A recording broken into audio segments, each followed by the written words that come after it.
Hello guys, ഇന്നലെ RCB SRHനെ പടമാക്കി മാറ്റിയിട്ടുണ്ട് കേട്ടോ. ഇന്നലെ 201 റണ്ണടിച്ച SRHൻ്റെ സ്കോർ RCB വെറും 15.4 ഓവറിൽ ചേസ് ചെയ്ത് ജയിച്ചു. വിരാട് കോഹ്ലിയുടെ ചേസിങ് പാടവും ഒന്നും കൂടി കണ്ട കളിയായിരുന്നു കേട്ടോ. അതുപോലെ SRHൻ്റെ ബോളിങ്ങിലെ പോരായ്മയും.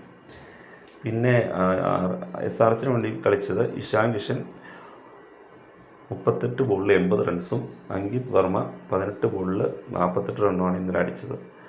അവർ രണ്ടുപേരും കളിച്ചുകൊണ്ടാണ് സ്കോർ അത്രയും ഇതിലേക്ക് പോയത്. ട്രാവിസ് ഹെഡും അഭിഷേക് ശർമ്മയൊക്കെ സിംഗിൾ ഡിജിറ്റ് സ്കോറിൽ ഔട്ടായി.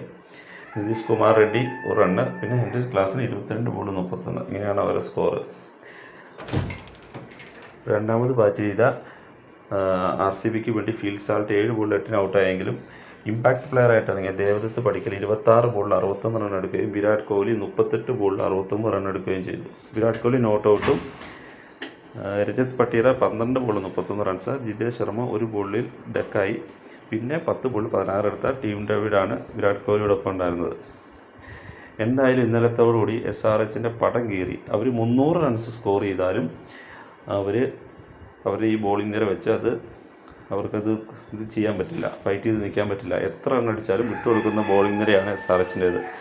പിന്നെ ഈ RCBക്ക് വേണ്ടി ഡാരൻ ഡഫി 3 വിക്കറ്റ് എടുത്തു. അഭിഷേക് ശർമ്മ, ട്രാവിസ് ഹെഡ്, പിന്നെ നിതീഷ് കുമാർ റെഡ്ഡിയുടെയും വിക്കറ്റ് ഡഫി എടുത്തിട്ടു. അതാണ് കളിയുടെ ഒരു ട്വിസ്റ്റ്.